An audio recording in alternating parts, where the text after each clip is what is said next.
মজা দেখছো? কালকে থেকে ছিটুদের মোড়ে পড়ে রয়েছে, তোমরা কেউ সৎকার করতে পারলে না? সৎকার করতে চাই, ওই অবিনাশ নিয়ে যেতে দিচ্ছে না।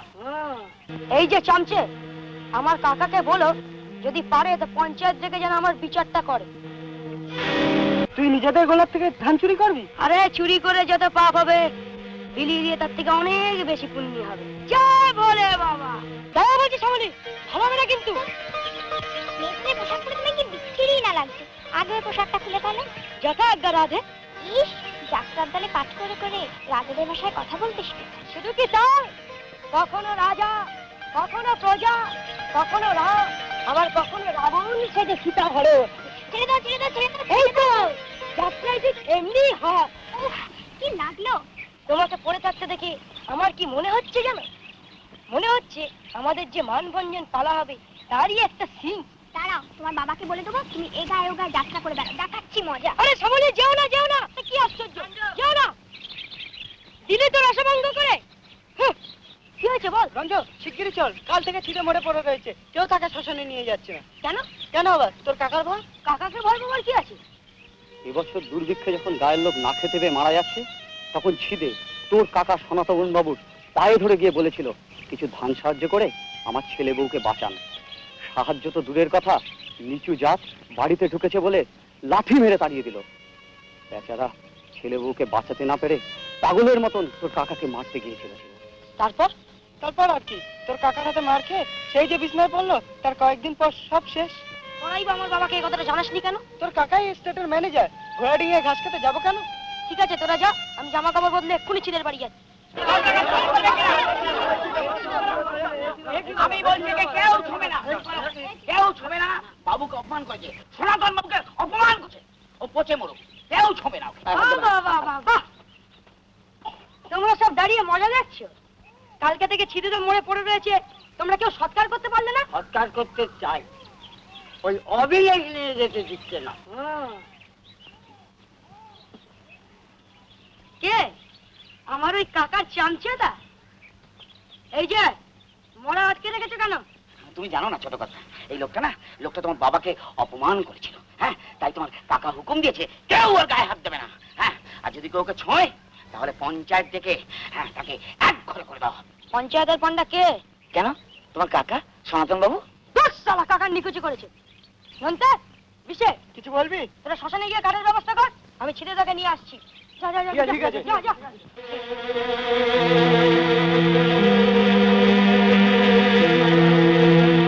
এই যে চামচে, আমার কাকাকে বলো যদি পারে তো পঞ্চায়েত থেকে যেন আমার বিচারটা করে। আচ্ছা বলতো রঞ্জন, তোদের গোলা ভর্তি ধান থেকে গায়ের চাষিরা যদি একটু ভাগ পেত, তাহলে হয়তো এভাবে না খেতে পেয়ে মারা যেত না। অথচ তোর কাকা সনাতন বাবু অবিনাশকে দিয়ে রাতের অন্ধকারে গাড়ি গাড়ি চাল পাচার করছে। এইসব চাল আসছে কোথা থেকে? যেখান থেকে আসুক আমাদের দেখার দরকার নেই। নন্তে আজ রাতেই অবিনাশের গাড়ি ধরতে হবে, আমাদের গোলা থেকেও চাল পাচার করতে হবে। বিশেষ মাঝ রাতে তোরা খিড়কির দরজার পেছনে এসে দাঁড়াবি, আমি সোজা নেমে আসবো, তারপর সোজা কাছারি বাড়ি। তুই নিজেদের গোলাপ থেকে ধান চুরি করবি? আরে চুরি করে যত পাপ হবে, বিলিয়ে দিয়ে তার থেকে অনেক বেশি পুণ্য হবে। জয় বলে বাবা। এই বছরে এস্টেটের আয় হলো ৬৬,০৫৬ টাকা ২৯ পয়সা।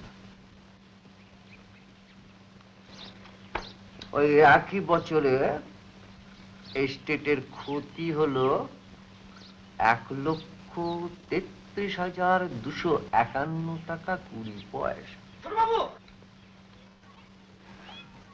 কে অবিনাশ, ব্যস্ত কেন? হ্যাঁ, ব্যস্ত না হয়ে উপায় আছে? বড় বাবুর ছেলে রঞ্জন বাড়িতে গিয়ে শাসিয়ে এসেছে। রঞ্জন শাসিয়ে এসেছে কেন? আগে কৈফিয়ত চেয়েছে, এই দুর্ভিক্ষের মধ্যে আমার ঘরে এত ধান মজুত হচ্ছে কি করে। একদিনের সময় দিয়ে বলেছে চাষিদের মধ্যে হয় বিলিয়ে দাও, নইলে সব লুট করে নেবে।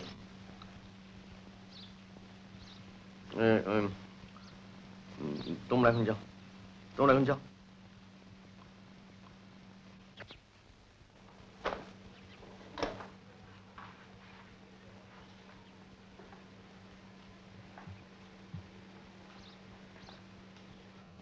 ছেলেটা দেখছি বড্ড তেল বেড়েছে।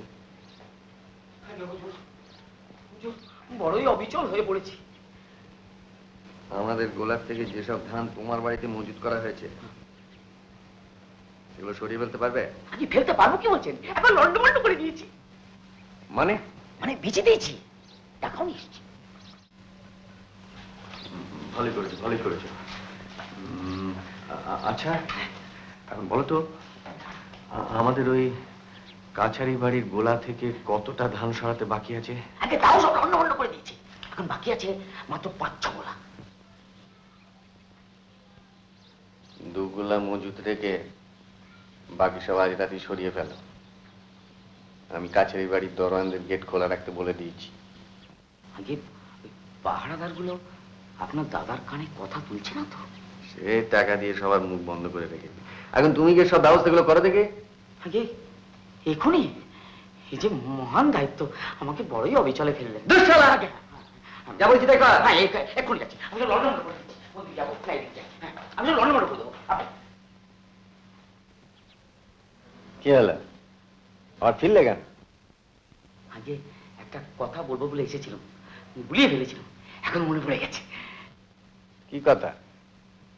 আগে আপনার ওই বিচুটি মার্কা ভাইপো রঞ্জন আপনার লোকজনদের ধমক দিয়ে সবশেষে বলে গেছে, কাকাকে বলো যদি পারে আমার জন্য বিচার করে। আগে এটা কি আপনার পক্ষে খুব সম্মানজনক হলো? তাই বলছিলাম, ও কিন্তু একটি গোখ্র সাপ তৈরি হচ্ছে। আপনাকে ছবল মারার আগে যদি পারেন সব লন্ডভন্ড করে দিন।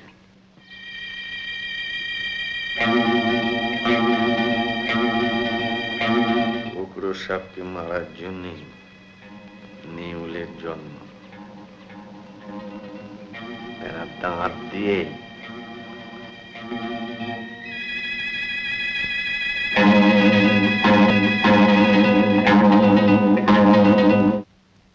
ওষুধটা খেয়ে নিন দাদা। ও আবার ওষুধ? এই শুধু শুধু ওষুধ খেতে আর ভালো লাগে না ছোট। তা বললে চলবে কেন? এত ভারী অসুখ থেকে উঠেছেন, ডাক্তারের কথা মতো তো চলতে হবে। তোমরাই খালি বলো অসুখ, অসুস্থ, কিন্তু কই, আমি তো দিব্যি সুস্থ আছি। হ্যাঁ, অসুস্থ হতাম যদি তোমরা আমার পাশে এসে না দাঁড়াতে।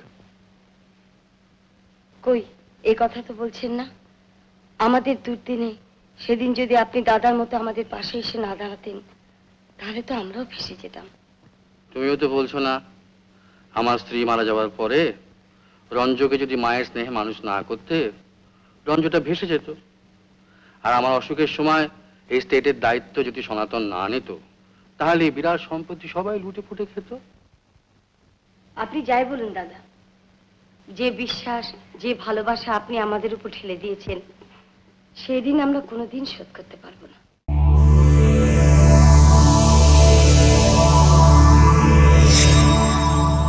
এরকম আরো অনেক সিনেমা দেখতে হলে ডাউনলোড করুন ক্লিক অ্যাপ।